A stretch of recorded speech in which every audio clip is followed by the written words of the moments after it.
Você em algum momento aqui falou que se sentiu vocacionado pela política. O que isso significa e em que momento você percebeu que essa era a tua vocação?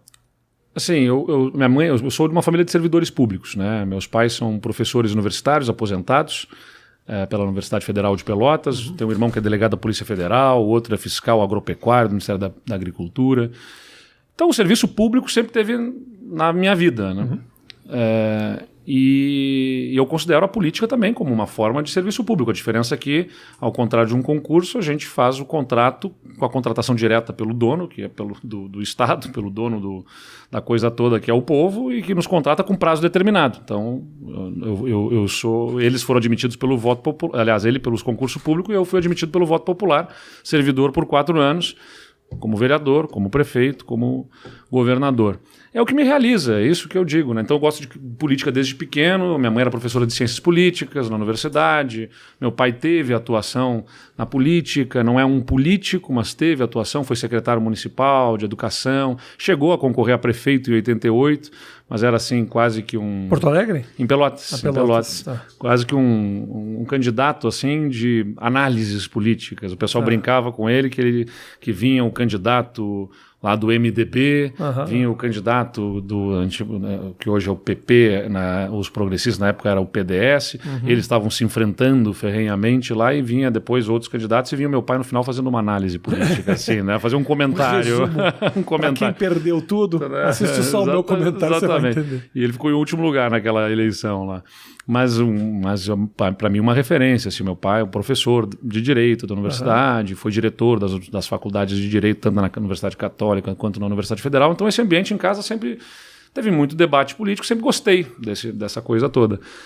E aí fui o presidente do Grêmio Estudantil no colégio, me envolvia em organizações assim, não governamentais. Lá de Pelotas? Lá em Pelotas, era tá uma escola de freiras, assim. Ok, né? também estudei em colégio de freiras. Nossa Senhora de Lourdes. Lá era o Colégio São José. São José. E aí fui o presidente do Grêmio Estudantil, me envolvi em atividades voluntárias. Quando eu era estudante de Direito na Universidade Federal, lá eu participava de um projeto que dava aulas de direito, de noções de direito e de cidadania em escolas da periferia e tal. Aí resolvi concorrer a vereador com 19 anos, fui um dos mais votados, mas acabei não entrando. Fui trabalhar na prefeitura como um assessor de um secretário, acabei virando secretário municipal, depois virei vereador, presidente da Câmara de Vereadores, prefeito e hoje aí governador. Então fui me direcionando a esse caminho. Eu digo quando falo vocacionado porque é o que me realiza, sei lá, não é um mau salário, mas não é o salário que justifica a gente estar nessa vida, entendeu? Mas o que exatamente é que te realiza? Eu digo, eu não estou atrás de um emprego, me realiza saber o impacto que a minha ação tem na vida das pessoas. Então vou pegar o seguinte, né? Acho que um exemplo que eu sempre dou, porque acho que consegue traduzir bem desse impacto.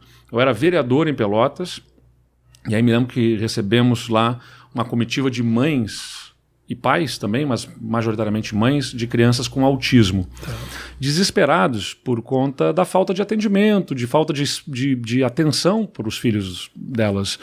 E toda criança precisa de muita atenção, uma criança com autismo precisa muito mais atenção, né, por conta da natureza dela. E não tinha nenhum tipo de atendimento, e elas demandavam algum centro de atenção para essas crianças. Eu, como vereador, ajudei elas a constituir um projeto para fazer um centro de atenção ao autismo. E acabei virando prefeito. E aí implantei aquele projeto que a gente tinha discutido, implantei aquele centro como prefeito, e agora estamos como governador, agora fazendo centros macro-regionais e micro-regionais de atenção aos autistas pelo estado todo. Mas o bacana que eu queria dizer é o seguinte, que aquelas mães que eu encontrava assim, aflitas, nervosas, até um pouco agressivas, porque estavam resignadas, né, com a falta de atenção que tinham, não tinham para onde dirigir seus filhos. Hoje eu reencontro elas felizes, me contando assim da evolução dos seus filhos, comentando o quanto que eles interagem melhor, agradecidas. Então você vê o quanto que a política bem feita pode tocar na vida das pessoas, né? Enfim, quando você amplia o número de vagas de educação infantil, por exemplo, atender universalmente as crianças no município, ou se você faz, como eu fiz no Rio Grande do Sul, uma alteração de quadro, o Estado não conseguia nem pagar salários em dia, que dirá fazer investimentos, e hoje ele paga os salários dos servidores em dia, está fazendo investimentos que são históricos, reduzindo os impostos, melhorando a atividade econômica do Estado, e o quanto que isso impacta positivamente na vida das pessoas. Então, isso não tem salário que pague, entendeu? Sim. É muito bacana de ver essa transformação acontecendo. Eu gostei muito de ser prefeito porque você está mais na ponta. Pois é. Né, na vida. Eu até brinco, e não é brincadeira, mas é verdade. Se eu tivesse que escolher, Eduardo, escolhe, você tem que ser presidente, governador ou prefeito. Não dá para ser os três, tem que ser uma coisa ou outra. Eu escolheria ser prefeito, porque... Enfim, é a cidade da gente, é o chão da gente, é onde a gente conhece as pessoas e você tem um contato muito mais próximo assim, com a população, né? Mas então por que não foi prefeito de novo, então? Porque fui uma vez e sou crítico da reeleição, né? Eu acho que a reeleição... você é crítico da... A reeleição é um problema no Brasil, porque faz com que o governante de plantão fique pensando muito no próximo processo eleitoral. Tá. E aí acaba acontecendo uma série de coisas, né? Claro que tem exceções, mas acho que via de regra acaba acontecendo isso.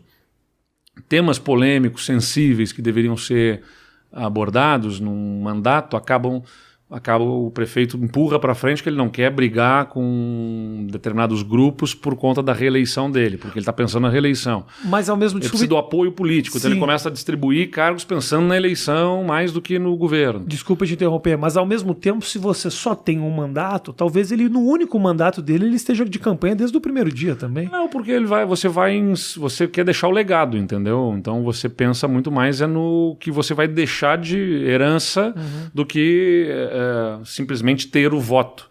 Porque cria-se uma ilusão de que a consagração de um político é a sua reeleição. Né? Aliás, foi o que eu enfrentei lá quando eu disse para os meus colaboradores, o pessoal mais próximo, olha, estou decidido a não concorrer à reeleição. O pessoal dizia, mas a gente está com um governo super bem avaliado, vai ser a oportunidade da consagração, a consolidação da sua força política e tudo mais.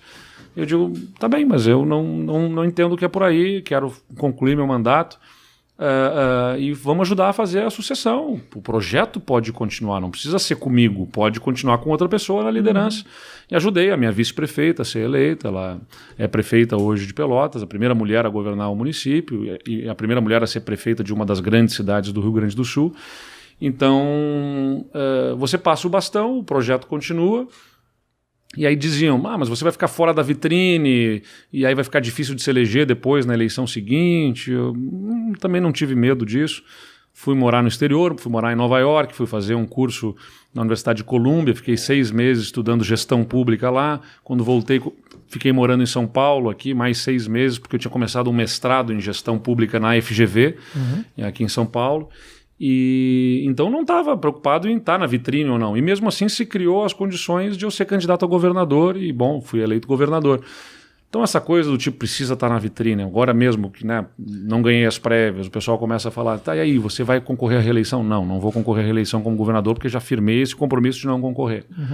Aliás, foi algo importante para ter apoio político na Assembleia Legislativa, porque se eu fosse candidato à reeleição, muitos dos grandes partidos que eram fundamentais para me ajudar a aprovar as coisas mais importantes do Estado, talvez não estivessem com a mesma boa vontade, porque tudo aquilo que pudesse me fortalecer muito adiaria os planos deles. Né? Então, acho que foi importante não ser candidato à reeleição para ajudar a ter uma base mais sólida na Assembleia, para me ajudar a aprovar medidas duras, polêmicas, mas necessárias para o Estado se reorganizar.